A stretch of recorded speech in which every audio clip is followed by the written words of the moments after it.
dear children, welcome to Kids Area Online. Kids Area Online-ൽ 1ാം class മുതൽ 7ാം class വരെ പഠിക്കുന്ന കുട്ടികൾക്കാണ് second ടേമിൻ്റെ exam preparation classes നൽകിക്കൊണ്ടിരിക്കുന്നത്.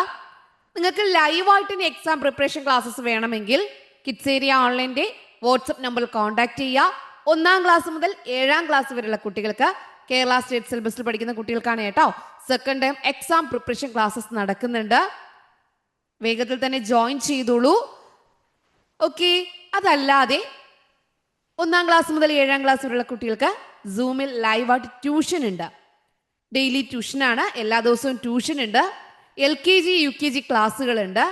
Special courses Malayalam, English, Hindi basic ആയിട്ടുള്ള reading writing classes ഉണ്ട്.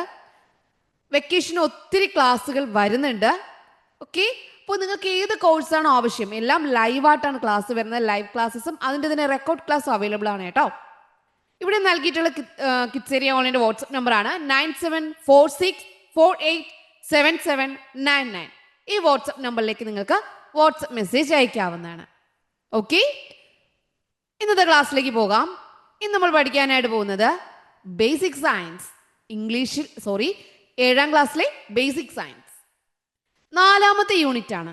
When light reflects, പ്രകാശം പ്രതിപതിക്കുമ്പോൾ. പ്രകാശം പ്രതിപതിക്കുമ്പോൾ ആണ് ഇന്ന് നമ്മൾ പഠിക്കാനായിട്ട് പോകുന്നത്. Are you ready? യെസ്. അപ്പോൾ ഇതിലുള്ള കുറച്ച് ഭാഗം നമുക്ക് പഠിക്കാം. വരുന്ന ക്ലാസ്സുകളിൽ ഇതെല്ലാം നമുക്ക് റിവിഷൻ ചെയ്യാം. ആദ്യം നമ്മൾ നോക്കുന്നത് സുതാര്യ വസ്തു, സുതാര്യ വസ്തു, അതാര്യ വസ്തു, അതുപോലെ അർദ്ധധാര്യ വസ്തു. സുതാര്യ വസ്തു, അതാര്യ വസ്തു, അർദ്ധധാര്യ വസ്തു. സുതാര്യ വസ്തു, അതാര്യ വസ്തു, അർദ്ധധാര്യ വസ്തു. ഇതിനെന്താ ഇംഗ്ലീഷിൽ പറയാം? Transparent object, translucent object and opaque object. Transparent object, translucent object and opaque object. എന്താണ് സുതാര്യ വസ്തു? പ്രകാശം നല്ലതുപോലെ കടത്തിവിടുന്നുണ്ടോ? അത് സുതാര്യം, transparent. Transmit light very well, transmit light very well, transmit light very well. നല്ലതുപോലെ പ്രകാശം കടത്തി വിടുന്നുണ്ടെങ്കിൽ, ട്രാൻസ്മിറ്റ് ലൈറ്റ് വെരി വെൽ ആണെങ്കിൽ എന്തായിരിക്കും? Transparent object. പ്രകാശം നന്നായി കടത്തി വിടുന്നുവെങ്കിൽ അത് സുതാര്യം. അങ്ങനെയുള്ള വസ്തുക്കളെയാണ് എന്ത് പറയുക? സുതാര്യം. ഒബ്ജക്ട്സ്, വസ്തുക്കൾ. പ്രകാശം നല്ലതുപോലെ കടത്തിവിടുന്ന വസ്തുക്കളാണ് സുതാര്യ വസ്തുക്കൾ. ഇനി ചില വസ്തുക്കളോ പ്രകാശം ഭാഗികമായേ കടത്തിവിടത്തുള്ളൂ, കുറച്ച് പ്രകാശം കടത്തിവിടുള്ളൂ. Light transmit light partially, transmit light partially, കുറച്ച് ഭാഗം മാത്രം കുറച്ച് മാത്രം കടത്തിവിടും, ഭാഗികമായി, പാർഷ്യലി. പകുതി പ്രകാശം മാത്രമേ പകുതിയെ കടത്തിവിടത്തുള്ളൂ, ഫുള്ള് കടത്തിവിടില്ല. അപ്പോൾ അങ്ങനെയാണെങ്കിൽ അതിനെ പറയും ട്രാൻസ്ലൂസന്റ് ഒബ്ജക്റ്റ്. അതിനെന്ത് പറയും? Translucent object. അർദ്ധധാര്യ വസ്തുക്കൾ. ഭാഗികമായാണ് പ്രകാശം ഭാഗികമായാണ് കടത്തിവിടുന്നതെങ്കിൽ അർദ്ധധാര്യ വസ്തുക്കൾ. നന്നായി കടത്തിവിട്ടാലോ? നന്നായി കടത്തിവിടുന്ന വസ്തുക്കളാണ് എന്താ? സുതാര്യ വസ്തുക്കൾ. നല്ലതുപോലെ കടത്തിവിടുന്നുവെങ്കിൽ അത് സുതാര്യ വസ്തുക്കൾ. ഭാഗികമാണെങ്കിൽ അത് അർദ്ധധാര്യ, ട്രാൻസ്ലൂസന്റ് ഒബ്ജക്റ്റ്. ഇനി പ്രകാശം കടത്തിയേ വിടത്തില്ല, പ്രകാശം കടത്തി വിടാത്ത വസ്തുക്കൾ എന്ത് പറയും? ഒപ്പാക് ഒബ്ജക്ട്സ്, അതാര്യ വസ്തുക്കൾ. അതാര്യം. Okay, object which do not transmit light, do not transmit light ആണെങ്കിൽ ഒപ്പാക് ഒബ്ജക്ട്സ്. അപ്പോൾ 3 തരത്തിലുള്ള വസ്തുക്കളുണ്ട്. പ്രകാശം നല്ലതുപോലെ കടത്തി വിടുന്ന വസ്തുക്കളുണ്ട്, പ്രകാശം കുറച്ച് മാത്രം ഭാഗികമായി മാത്രം കടത്തി വിടുന്നവയുണ്ട്, അതുപോലെ തന്നെ പ്രകാശം ഒട്ടുമേ കടത്തി വിടാത്ത വസ്തുക്കളും ഉണ്ട്. ഓക്കെ, പ്രകാശം നല്ലതുപോലെ കടത്തി വിടുന്ന വസ്തുക്കൾ സുതാര്യ വസ്തുക്കൾ എന്ന് പറയും. പ്രകാശം ഭാഗികമായി മാത്രമേ കടത്തി വിടുവെങ്കിൽ അത് അർദ്ധധാര്യം, ട്രാൻസ്ലൂസന്റ് എന്ന് പറയും. പ്രകാശം കടത്തി വിടുന്നില്ലേ എന്ത് പറയും? അതാര്യ വസ്തുക്കൾ, ഒപ്പാക് ഒബ്ജക്റ്റ് എന്ന് പറയും. അപ്പോൾ object that transmit light very well ആണെങ്കിൽ ട്രാൻസ്പാരന്റ്, ലൈറ്റ് വെരി വെൽ ആണെങ്കിൽ ട്രാൻസ്പാരന്റ്. ഇനി ട്രാൻസ്മിറ്റ് ലൈറ്റ് പാർഷ്യലി ആണെങ്കിൽ ട്രാൻസ്ലൂസന്റ്. ഇനി ഡു നോട്ട് ട്രാൻസ്മിറ്റ് ലൈറ്റ് ആണെങ്കിൽ ഒപ്പാക് ഒബ്ജക്റ്റ്. 3 മനസ്സിലായല്ലോ? ക്ലിയർ അല്ലേ? തെറ്റിക്കില്ലല്ലോ? തെറ്റിക്കില്ല. അതുപോലെ പ്രകാശത്തിന്റെ പ്രതിപതനം. പ്രതിപതനം എന്ന് പറഞ്ഞാൽ റിഫ്ലക്ഷൻ. പ്രതിപതനം, റിഫ്ലക്ഷൻ, റിഫ്ലക്ഷൻ ഓഫ് ലൈറ്റ്. പ്രകാശത്തിന്റെ പ്രതിപതനം എന്ന് പറഞ്ഞാൽ എന്താ? Reflection, reflection of light. പ്രകാശം വസ്തുക്കളിൽ തട്ടി തിരിച്ചു വന്നാൽ പ്രകാശത്തിന്റെ പ്രതിപതനം. പ്രകാശം വസ്തുക്കളിൽ തട്ടി തിരിച്ചു വരുന്നതാണ് പ്രകാശത്തിന്റെ പ്രതിപതനം. Reflection of light refers to the returning of light when it strikes on an object. Reflection of light എന്ന് പറഞ്ഞാൽ എന്താ?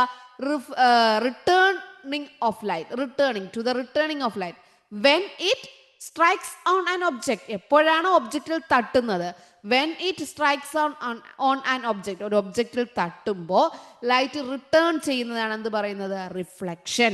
പ്രകാശം വസ്തുക്കളിൽ തട്ടി തിരിച്ചു വരുന്നതാണ് എന്താ? പ്രതിപതനം. പ്രകാശത്തിന്റെ പ്രതിപതനം. റിഫ്ലക്ഷൻ എന്ന് പറഞ്ഞാൽ എന്താ? Reflection of light refers to the returning of light when it strikes on an object. Returning എന്താ? Returning of light. വസ്തുക്കളിൽ തട്ടി തിരിച്ചു വരുന്നു. പ്രകാശം വസ്തുക്കളിൽ തട്ടി തിരിച്ചു വരുന്നു. Returning of light when it strikes on an object. ഒബ്ജക്റ്റിൽ തട്ടി പ്രകാശം തിരിച്ചു വരുമ്പോൾ എന്ത് പറയും? പ്രതിപതനം എന്ന് പറയും. ഓക്കെ, റിഫ്ലക്ഷൻ ക്ലിയർ ആണല്ലോ? ക്ലിയർ ആണല്ലോ? അങ്ങനെ നമ്മൾ കുറച്ച് കാര്യങ്ങൾ പഠിച്ചു. ആദ്യം നമ്മൾ പഠിച്ചത് എന്തായിരുന്നു? ആദ്യം എന്തായിരുന്നു? സുതാര്യ വസ്തു, അധാര്യ വസ്തു, അർദ്ധധാര്യ വസ്തു. Transparent, translucent, opaque. പ്രകാശം കടത്തിവിട്ടാൽ, നല്ലതുപോലെ കടത്തിവിട്ടാൽ ട്രാൻസ്പാരന്റ്, സുതാര്യം. പ്രകാശം ഒട്ടുമേ കടത്തിവിട്ടില്ലെങ്കിൽ അധാര്യം, ഒപ്പാക്. പ്രകാശം പാർഷ്യലി, ട്രാൻസ്മിറ്റ് ലൈറ്റ് പാർഷ്യലി, ഭാഗികമായി കടത്തിവിട്ടാൽ അർദ്ധധാര്യം. ക്ലിയർ ആണല്ലോ? പ്രതിപതനം എന്ന് പറഞ്ഞാൽ പ്രകാശം വസ്തുക്കളിൽ തട്ടി തിരിച്ചു വന്നാൽ പ്രതിപതനം. Returning of light when it strikes on an object. Okay, clear? അടുത്ത നമുക്ക് നോക്കാം ക്രമപ്രതിപതനം, വിസരിത പ്രതിപതനം. പ്രതിപതനം എന്ന് പറഞ്ഞാൽ വസ്തുക്കളിൽ തട്ടി തിരിച്ചു വരുന്നത്.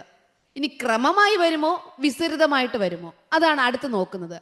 Regular reflection and diffused reflection. Regular reflection എന്ന് പറഞ്ഞാൽ റെഗുലർ ആയിട്ട് ക്രമപ്രതിപതനം, ക്രമമായിട്ട് വരും. ഡിഫ്യൂസ്ഡ് എന്ന് പറഞ്ഞാൽ വിസരിതം, ഡിഫ്യൂസ്ഡ് റിഫ്ലക്ഷൻ, വിസരിത പ്രതിപതനം. കുറച്ചുകൂടി നമുക്ക് ക്ലിയർ ആയിട്ട് പഠിക്കാം.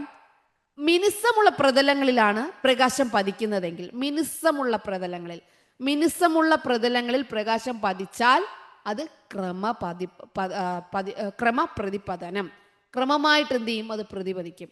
എപ്പോഴും ശ്രദ്ധിക്കുക, മിനുസമുള്ള പ്രതലങ്ങളിലാണ് പ്രകാശം പതിക്കുന്നതെങ്കിൽ പ്രകാശം എന്ത് ചെയ്യും? ക്രമമായി പ്രതിപദിക്കും. അതാണ് ക്രമപ്രതിപതനം. Light falling on smooth surface. Smooth ആയിട്ടുള്ള സർഫസിൽ എന്ത് ചെയ്യുന്നു? ലൈറ്റ് പതിച്ചു കഴിഞ്ഞാൽ, light falling on smooth surface ആണെങ്കിൽ റിഫ്ലക്ട് വിത്ത് റെഗുലാരിറ്റി. അത് റെഗുലാരിറ്റി കറക്റ്റ് ആയിട്ട് ക്രമമായിട്ട് ഇങ്ങനെ പ്രതിപദിച്ചുകൊണ്ടേയിരിക്കും. This is regular reflection. Mirrors give a regular reflection. Mirror, ദർപ്പണങ്ങൾ. ദർപ്പണം എന്ന് പറയുന്നത് പ്രകാശം ക്രമമായി പ്രതിപദിപ്പിക്കുന്നത്. എപ്പോൾ പ്രകാശം ദർപ്പണത്തിൽ, അതായത് നമ്മുടെ മിററിൽ തട്ടിയോ ഉടനെ പ്രതിപദിക്കും. ക്രമമായിട്ട് ഇങ്ങനെ വന്നുകൊണ്ടേയിരിക്കും. അപ്പോൾ മിറർ അതിനൊരു ഉദാഹരണമാണ്. ഇനിയും ഒത്തിരി ഉണ്ട്. അത് നമുക്ക് എക്സാമിൻ്റെ ക്ലാസ്സുകളിൽ നമുക്ക് ചോദിക്കുന്ന രീതിയിലുള്ള ക്വസ്റ്റ്യൻ ഉണ്ടല്ലോ, അത് പഠിക്കാം. അതിനു മുൻപ് നമുക്ക് ഇത് ഇത്രയും ക്ലിയർ ആക്കാം. എന്താണ് ക്രമപ്രതിപതനം? മിനുസമുള്ള പ്രതലങ്ങളിൽ പ്രകാശം പതിക്കുമ്പോൾ അത് ക്രമമായിട്ട് തട്ടി പ്രതിപദിക്കും. അതാണ് ക്രമപ്രതിപതനം. മനസ്സിലായല്ലോ? Light falling on smooth surface reflects with regularity. അത് റെഗുലാരിറ്റി കറക്റ്റ് ക്രമമായിട്ട് ഇങ്ങനെ റിഫ്ലക്ട് ചെയ്യും. സ്മൂത്ത് സർഫസിലാണെങ്കിലാണേ. Okay, this is called regular reflection. ഇനി വിസരിത പ്രതിപതനം, ഡിഫ്യൂസ്ഡ് റിഫ്ലക്ഷൻ. മിനുസമല്ലാത്ത പ്രതലങ്ങളിൽ പ്രകാശം പതിക്കുമ്പോൾ പല ദിശകളിലേക്കും ചിതറിത്തെറിക്കും. മനസ്സിലായോ? മിനുസമില്ലാത്ത പ്രതലങ്ങളിൽ. മിനുസമുള്ളതാണെങ്കിൽ ക്രമമായിട്ട് ഒരേപോലെ പോവും. എന്നാൽ മിനുസമല്ലേ, പലയിടത്തായിട്ട് ചിതറിപ്പോകും. അതാണ് പല ദിശകളിലേക്കും ചിതറിത്തെറിക്കുന്നു. ഇതാണ് വിസരിത പ്രതിപതനം, diffused reflection. Okay, when light falls on the rough surface, smooth surface, rough surface. ആദ്യം നമ്മൾ പഠിച്ചത് സ്മൂത്ത് സർഫസ്, ഇവിടെ നമ്മൾ പഠിക്കുന്നത് റഫ് സർഫസ്. ഓക്കെ, സ്മൂത്ത് സർഫസിലാണെങ്കിൽ റിഫ്ലക്ട് വിത്ത് റെഗുലാരിറ്റി. ഇനി ഇവിടെയാണെങ്കിലോ scattered in different direction. Scattered in different direction, അത് ചിതറും, പല ദിശകളിലേക്കും ചിതറും. മിനുസമുള്ള പ്രതലവും മിനുസമില്ലാത്ത പ്രതലവും. മിനുസമുള്ള പ്രതലമാണെങ്കിൽ ക്രമപ്രതിപതനം, മിനുസമില്ലാത്തതാണെങ്കിൽ വിസരിത പ്രതിപതനം. മിനുസമുള്ള പ്രതലത്തിലാണെങ്കിൽ ക്രമമായി പ്രതിപദിക്കും. എന്നാൽ മിനുസമില്ലാത്ത പ്രതലത്തിൽ പ്രകാശം പതിച്ചാൽ പല ദിശകളിലേക്കും ചിതറിത്തെറിക്കും. ഇതാണ് വിസരിത പ്രതിപതനം, ഡിഫ്യൂസ്ഡ് റിഫ്ലക്ഷൻ. ക്ലിയർ? രണ്ട് കാര്യങ്ങളാണ് ഇവിടെ പഠിച്ചത്. പ്രതിപതനം എന്ന് പറഞ്ഞാൽ വസ്തുക്കളിൽ പ്രകാശം തട്ടി തിരിച്ചു വരുന്നതിനാണ് പ്രതിപതനം. ഈ പ്രതിപതനത്തിൽ രണ്ടെണ്ണം ഉണ്ട്, റെഗുലറും ഡിഫ്യൂസ്ഡും, ക്രമവും വിസരിതവും. ക്രമപ്രതിപതനം എന്ന് പറഞ്ഞാൽ മിനുസമുള്ള പ്രതലത്തിൽ തട്ടി ക്രമമായി പ്രതിപദിക്കും. വിസരിതം, ഡിഫ്യൂസ്ഡ് എന്ന് പറഞ്ഞാൽ മിനുസമില്ലാത്ത റഫ് സർഫസിൽ തട്ടി പല ദിശകളിലേക്കും ചിതറും. സ്കാറ്റേർഡ് ഇൻ ഡിഫറെൻറ്റ് ഡയറക്ഷൻസ്, അതാണ് എന്താ ഡിഫ്യൂസ്ഡ് റിഫ്ലക്ഷൻ. അതിന് ഇറഗുലർ റിഫ്ലക്ഷൻ എന്ന് പറയും. റെഗുലർ അല്ലാത്തത് ഇറഗുലർ എന്നും പറയും, ഡിഫ്യൂസ്ഡ് എന്നും പറയും. ഓക്കെ, ഇറഗുലർ എന്ന് പറഞ്ഞാലും ഡിഫ്യൂസ്ഡ് എന്ന് പറഞ്ഞാലും ചിതറുന്നതാണ്. പ്രകാശം തട്ടി പലയിടത്തും ചിതറുന്നതാണ് ഇറഗുലർ റിഫ്ലക്ഷനും ഡിഫ്യൂസ്ഡ് റിഫ്ലക്ഷനും. ഓക്കെ, വിസരിത പ്രതിപതനം മനസ്സിലായോ? ഇനി ദർപ്പണം, മിറർ എന്ന് പറയുന്നത് ക്രമപ്രതിപതനമാണ് കേട്ടോ. ഇത്രയും ക്ലിയർ ആണോ? ക്ലിയർ ആണ്. ഓക്കെ,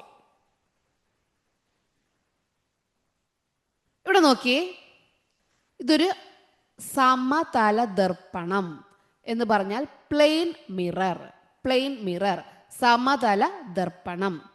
ഈ ദർപ്പണത്തിലേക്ക്, ഈ കണ്ണാടിയിലേക്ക് പ്രകാശം പതിക്കുകയാണ്. പ്രകാശം ദാ ഇവിടെ പതിക്കുകയാണ്. അത് റിഫ്ലക്റ്റ് ചെയ്യും, പ്രതിപദിക്കും ആണല്ലോ. പതിക്കുക, പ്രതിപദിക്കുക. പതനരശ്മി നോക്കിയേ, ഇൻസിഡന്റ് റേ പതിക്കുന്നത് ഇൻസിഡന്റ് റേ, തിരിച്ചു പോകുന്നത് റിഫ്ലക്റ്റഡ് റേ. ഇത് ഇൻസിഡന്റ്, ഇത് റിഫ്ലക്റ്റഡ്. പ്രകാശം മിററിൽ തട്ടി തിരിച്ചു പോകും. പ്രകാശം തട്ടുന്നത്, അത് വരുന്നത് ഇൻസിഡന്റ്, തട്ടി തിരിച്ചു പോകുന്നത് റിഫ്ലക്റ്റ്. പ്രകാശം ദർപ്പണത്തിലേക്ക് വരുന്നത് പതനരശ്മി, തിരിച്ചു പോകുന്നത് പ്രതിപതനരശ്മി. ഇത്രയും ക്ലിയർ ആണല്ലോ. ഇനി ഇതിൻ്റെ മിഡിൽ എന്താണ്? ഒരു പതന ബിന്ദു ഉണ്ട്, പതിക്കുന്ന ബിന്ദു. പതനരശ്മി ദർപ്പണത്തിൽ എവിടെ പതിക്കുന്നുവോ അതാണ് പതന Bindu. Okay, the point at which the incident ray falls on the mirror is the point of incidence. Point of incidence എന്ന് പറഞ്ഞാൽ എന്താ? Point of incidence എന്ന് പറഞ്ഞാൽ പതന ബിന്ദു. എവിടെയാണോ പതിക്കുന്നത് അവിടെ, അതാണ് പതന Bindu, incident point. Okay, incident point എന്ന് പറഞ്ഞാൽ എന്താ? The point at which the incident ray falls on the mirror. മിററിൽ എവിടെയാണോ ഇൻസിഡന്റ് റേ ഫോളോ ചെയ്യുന്നത്, തട്ടുന്നത്, is the point of incidence. അതാണ് പോയിന്റ് ഓഫ് ഇൻസിഡൻസ്. ഓക്കെ, പതന ബിന്ദു. ഈ പതന ബിന്ദുവിൽ സ്ട്രെയിറ്റ് ആയിട്ട് മുകളിലേക്ക് ഒരു ലംബമുണ്ട്, ലംബമായിട്ടൊരു വര വരയ്ക്കും. എവിടെയാണോ പതന ബിന്ദു, അതായത് പതനരശ്മി പതിക്കുന്നത് പതന ബിന്ദുവിൽ, ആ പതന ബിന്ദുവിൽ നിന്ന് മുകളിലേക്ക് ഒരു സ്ട്രെയിറ്റ് ലൈൻ, നേർരേഖ. ദർപ്പണത്തിന് ലംബമായി വരയ്ക്കുന്ന രേഖയാണ് നോർമൽ, ലംബം എന്ന് പറയും. ഓക്കെ, ആ പതന ബിന്ദു ഉണ്ടല്ലോ, പതന ബിന്ദുവിൽ ദർപ്പണത്തിന് ലംബമായിട്ട്, ദർപ്പണത്തിൽ നിന്ന് മുകളിലേക്ക് പതന ബിന്ദുവിൽ ദർപ്പണത്തിന് ലംബമായി വരയ്ക്കുന്ന രേഖ, അതാണ് എന്താ? ലംബം, normal.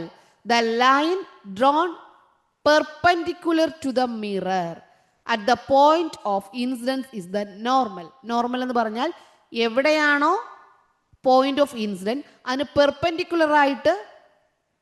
Perpendicular to the mirror, മിററിന് പെർപെൻഡിക്കുലർ ആയിട്ട് അങ്ങനെ വരയ്ക്കുന്ന ആ ലൈനെയാണ് നോർമൽ എന്ന് പറയുന്നത്. ഓക്കെ, അപ്പോൾ ദർപ്പണത്തിന് ലംബമായിട്ട് വരയ്ക്കുന്ന രേഖ ലംബം, നോർമൽ. ഇനി പ്രകാശം പതന ബിന്ദുവിൽ തട്ടി തിരിച്ചു വരുന്ന രശ്മിയാണ് പ്രതിപതന രശ്മി, റിഫ്ലക്റ്റഡ് റേ. അതും ടീച്ചർ ആദ്യം പറഞ്ഞു. ഇനി പതിക്കുന്ന രശ്മിക്കും ലംബത്തിനും ഇടയിലൊരു കോൺ ഉണ്ടാകും. കണ്ടോ, ഇവിടെ ഒരു കോണുണ്ട്. ഈ ലംബത്തിനും പ്രതിപതന രശ്മിക്കും ഇടയിലൊരു കോണുണ്ട്. ഈ വരുന്നിടത്തുള്ളത് പതന കോൺ, തിരിച്ചു പോകുന്നിടത്തുള്ളത് പ്രതിപതന കോൺ. പതനരശ്മിക്കും ലംബത്തിനും ഇടയിലുള്ള കോൺ പതനകോൺ, ആംഗിൾ ഓഫ് ഇൻസിഡൻസ്. പ്രതിപതനരശ്മിക്കും ലംബത്തിനും ഇടയിലുള്ള കോൺ പ്രതിപതന കോൺ, angle of reflection. The angle between the incident ray and the normal is angle of incidence. The angle between reflected ray and the normal is the angle of reflection. Easy ആണ്. ഇത് പതനകോൺ, ഇത് പ്രതിപതനകോൺ. Okay, ഇത് angle of incidents, ഇത് angle of reflection. Clear ആണോ? ഇത് incident ray, ഇത് plain mirror ദർപ്പണം. ഇത് incident ray, അതായത് പതനകോൺ. Reflected ray പ്രതിപതനകോൺ. നടുക്ക് പ്ലെയിൻ മിററിന് പെർപെൻഡിക്കുലർ ആയിട്ട് ലംബമായിട്ടൊരു വരയ്ക്കുന്ന ഒരു ലൈൻ, അതാണ് നോർമൽ, ലംബം. ഇൻസിഡന്റ് റേക്കും ലംബത്തിനും ഇടയിലുള്ള കോൺ ആംഗിൾ ഓഫ് ഇൻസിഡൻസ്. റിഫ്ലക്റ്റഡ് റേക്കും നോർമലിനും ഇടയിലുള്ള കോൺ ആംഗിൾ ഓഫ് റിഫ്ലക്ഷൻ. പതനകോണും പ്രതിപതനകോണും. ഇത്രയും നല്ലതുപോലെ ക്ലിയർ ആയോ? ക്ലിയർ ആയോ? യെസ്. ഇനി ഇതിന് കുറച്ച് നിയമങ്ങളുണ്ട്. ഈ പ്രതിപതിക്കുന്നതിന് പതിച്ചു, പ്രതിപതിച്ചു, ഇതിന് കുറച്ച് നിയമങ്ങളുണ്ട്, ലോസ്. പതനകോണും പ്രതിപതനകോണും തുല്യമായിരിക്കും. ഇവിടവും ഇവിടവും ഈക്വൽ, സെയിം ആയിരിക്കും. ഓക്കെ, പതനകോണും ഇവിടെ 40 ഡിഗ്രി ആണെങ്കിൽ ഇവിടെ 40 ഡിഗ്രി, ഇവിടെ 30 ഡിഗ്രി ആണെങ്കിൽ ഇവിടെയും 30 ഡിഗ്രി. ഓക്കെ, പതനകോണും പ്രതിപതനകോണും ഈക്വൽ, സെയിം ആയിരിക്കും. അത് മനസ്സിലായോ? പതനകോണും പ്രതിപതനകോണും തുല്യം. The angle of incidence and the angle of reflection are equal. The angle of incidence and angle of reflection are equal. പതനരശ്മിയും പ്രതിപതനരശ്മിയും പതന ബിന്ദുവിലേക്കുള്ള ലംബവും ഒരേ തലത്തിലായിരിക്കും. അതായത് ഒരേ തലം, മുകളിലേക്ക് ഒരേ തലമായിരിക്കും. വരുന്നതും പോകുന്നതും എല്ലാം ഒരേ തലം, മുകളിലേക്ക്, ദർപ്പണത്തിന്റെ മുകളിലേക്ക്, ആ ഒരു ഇതാണ്. The incident ray, the reflect ray and the normal at the point of incidence are the same plane. ഒരേ തലത്തിലായിരിക്കും.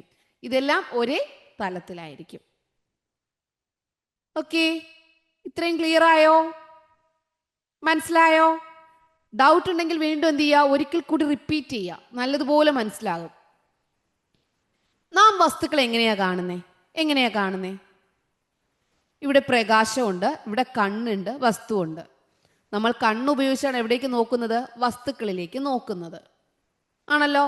പക്ഷെ ഇവിടെ ബ്ലാക്ക് ആണെങ്കിൽ നമുക്ക് വസ്തുവിനെ കാണാൻ പറ്റുമോ? ഇരുട്ടാണെങ്കിൽ വസ്തുവിനെ കാണാൻ പറ്റുമോ? ഇല്ല. അപ്പോൾ അവിടെ ഉള്ള വസ്തുക്കളെ കാണണമെങ്കിൽ പ്രകാശം വേണ്ടേ? ഏതൊരു വസ്തുവിനെ നമുക്ക് കാണണമെങ്കിലും എന്ത് വേണം? പ്രകാശം വേണം, വേണ്ടേ? ആ, ഏതൊരു വസ്തുക്കളിലും പ്രകാശം തട്ടുമ്പോഴേ അവിടെ വസ്തു ഉണ്ടെന്ന് നമുക്ക് അറിയാൻ പറ്റുമോ? അല്ലാതെ അറിയാൻ കഴിയോ? പ്രകാശം ഇവിടെ ഇല്ല, ഇവിടെ ഫുൾ ബ്ലാക്ക് ആണ്. ഇവിടെ വസ്തു ഉണ്ടെന്ന് നമുക്ക് കണ്ണുകൊണ്ട് കാണാൻ പറ്റുമോ? കാണാൻ പറ്റില്ല. അപ്പോൾ കണ്ണുകൊണ്ടൊരു വസ്തു കാണണമെങ്കിൽ അവിടെ എന്ത് വേണം? പ്രകാശം ആ വസ്തുവിൽ തട്ടണം. തട്ടണ്ടേ? പ്രകാശം ആ വസ്തുവിൽ തട്ടണം, ആണല്ലോ. അപ്പൊ ഇതെങ്ങനെയാണ് നമ്മളൊരു വസ്തുവിനെ കാണുന്നത്? നമുക്ക് നോക്കിയാലോ.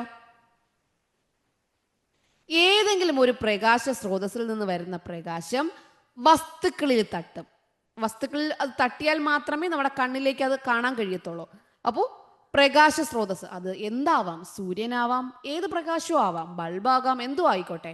പ്രകാശ സ്രോതസ്സിൽ നിന്ന് വരുന്ന പ്രകാശം വസ്തുക്കളിൽ തട്ടി പ്രതിപതിച്ച് നമ്മുടെ കണ്ണിലെത്തുമ്പോൾ ആ വസ്തുവിനെ നമ്മൾ കാണുന്നു. ഇനി പ്രകാശ സ്രോതസ്സിനെ നമ്മൾ കാണുന്നതോ നേരിട്ടാണ്. ആ പ്രകാശ സ്രോതസ്സിൽ നിന്ന് പ്രകാശം നമ്മുടെ കണ്ണിൽ വരുമ്പോഴാണ്. ഓക്കെ, വസ്തുക്കളെ കാണണമെങ്കിൽ വസ്തുവിൽ പ്രകാശം തട്ടിയാൽ മാത്രമേ നമുക്ക് അത് തിരിച്ചു വരുമ്പോഴേ നമ്മുടെ കണ്ണിന് കാണാൻ പറ്റൂ. ഏതൊരു വസ്തുവും, ഏതെങ്കിലും വസ്തുക്കളെ നമുക്ക് കാണണമെങ്കിൽ പ്രകാശം വസ്തുവിൽ തട്ടി നമ്മുടെ കണ്ണിൽ വരണം. ഇനി പ്രകാശ സ്രോതസ്സുകൾ, സൂര്യൻ, ഏത് വെളിച്ചമായാലും വെളിച്ചം കാണണമെങ്കിലോ എന്ത് ചെയ്യണം? ആ വെളിച്ചം നമ്മുടെ കണ്ണിൽ പതിക്കണം. ഓക്കെ, ഇതാണ് ഇവിടെ പറഞ്ഞിരിക്കുന്നത്. ഇത് എങ്ങനെയാണ് വസ്തു കണ്ണിൽ കാണുന്നത്? പ്രകാശ സ്രോതസ്സിൽ നിന്ന് എന്ത് ചെയ്യുന്നു? പ്രകാശം വസ്തുവിൽ തട്ടണം, അത് പ്രതിപതിച്ച് കണ്ണിൽ വരണം. ഇവിടെ നമുക്ക് പ്രകാശ സ്രോതസ്സുകളെ കാണണമെങ്കിൽ പ്രകാശ സ്രോതസ്സിന്റെ പ്രകാശം നമ്മുടെ കണ്ണിൽ വരണം. Clear? We see an object when light coming from any source of light falls on that object. നമ്മൾ ഒരു ഒബ്ജക്റ്റിനെ കാണുന്നത്, we see an object. നമുക്കൊരു ഒബ്ജക്റ്റിനെ കാണണമെങ്കിൽ when എപ്പോഴാണ്? Light coming from any source of light. ഏത് പ്രകാശ സ്രോതസ്സിൽ നിന്നാണെങ്കിലും പ്രകാശം ഫോൾസ് ഓൺ ദ ഒബ്ജക്റ്റ്, ഒബ്ജക്റ്റിൽ വീഴണം. Get reflected and reaches our eyes, അത് റിഫ്ലക്റ്റ് ചെയ്ത് നമ്മുടെ കണ്ണിൽ എത്തിച്ചേരും. But we see a source of light, പക്ഷെ സോഴ്സ് ഓഫ് ലൈറ്റ് കാണണമെങ്കിൽ the light from it reaches our eyes directly. എന്ത് ചെയ്യണം? അതിൽ നിന്ന് പ്രകാശം നമ്മുടെ കണ്ണിൽ ഡയറക്റ്റ് ആയിട്ട് വരുമ്പോഴാണ് പ്രകാശ സ്രോതസ്സിനെ കാണുന്നത്. ക്ലിയർ ആണോ? ഒബ്ജക്റ്റിനെ കാണുന്നതും പ്രകാശത്തെ കാണുന്നതും. ഒബ്ജക്റ്റിനെ കാണണമെങ്കിൽ പ്രകാശ സ്രോതസ്സിൽ നിന്ന് എന്ത് ചെയ്യണം? ലൈറ്റ് വന്ന് സോഴ്സ് ഓഫ് ലൈറ്റിൽ നിന്ന് ലൈറ്റ് എവിടെ ഫോൾ ചെയ്യണം? ഒബ്ജക്റ്റിൽ ഫോൾ ചെയ്യണം. എന്നിട്ട് അത് റിഫ്ലക്റ്റ് ചെയ്ത് എവിടെ വരണം? റീച്ചസ് അവർ ഐസ്, നമ്മുടെ കണ്ണിൽ എത്തിച്ചേരണം. ഇനി പ്രകാശ സ്രോതസ്സിനെ കാണാൻ, പ്രകാശം ഉത്ഭവിക്കുന്ന സ്ഥലം അത് കാണണമെങ്കിൽ എന്ത് ചെയ്യണം? പ്രകാശ സ്രോതസ്സിൽ നിന്ന് പ്രകാശം നമ്മുടെ കണ്ണിൽ നേരിട്ട് പതിക്കണം. When source of light, but we see a source of light when the light from it reaches our eyes directly. Clear? Clear ആണോ? ഇത് മനസ്സിലായോ? മനസ്സിലായോ? യെസ്. അടുത്തിന് പഠിക്കാനുള്ളത് പാർശ്വിക വിപര്യം. ഇതൊക്കെ നമുക്ക് പഠിക്കാനുണ്ട്. നമുക്കൊരു കാര്യം ചെയ്യാം, അത് നമുക്ക് അടുത്ത ക്ലാസ്സിൽ പഠിക്കാം. അപ്പം ഇത്രയും എല്ലാവർക്കും ക്ലിയർ ആണല്ലോ? ക്ലിയർ ആണ്. ബാക്കി നമുക്ക് അടുത്ത ക്ലാസ്സിൽ പഠിക്കാം. Okay children, bye bye, thank you.